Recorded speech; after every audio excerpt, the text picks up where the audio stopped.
财团法人职业灾害预防加重建中心今日举行挂牌典礼，劳动部长柯明春表示，未来中心会推动职业灾害预防、职业灾害劳工保护，也有重建职灾劳工登到工课场的服务。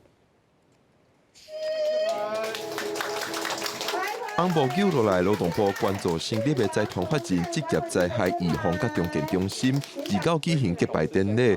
兼任中心董事长的劳动部长柯明春表示，未来中心会推出职业灾害预防、保护职灾劳工，甲重建职灾劳工，帮助登去工课场的工作。预防的部分跟重建是比较弱一点。未来这个中心的工作，第一个就是我们在职灾的预防上要全加强。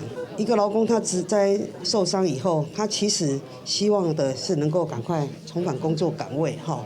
那在这个过程当中，那有时候政府给的一个协助是不太够的哦。未来这个中心哈也会在这里这个部分加强。柯明春表示，希望中心未来会成做企业、劳工、社会大众三方的好朋友。但是，长期接触职灾劳工的工商协会表示，拄到职灾的劳工，登去工课场了后的工作状况对中过去嘛做了不够。可能需要一些职务的再设计啊，这些针对他回到原来的职场做原来的工作的这些设计才是最重要的。可能有失能的状况，心理上这些也会有受到创伤。当然，现在新的法也有这些，但是我们会觉得说还是远远不足。协会表示，中心有偌大的权力也是问题。中心若是无充足的权力，要协助职灾劳工登去工课场，可能会拄到企业的刁难等等，这拢是未来中心执行业务时爱搁观察的部分。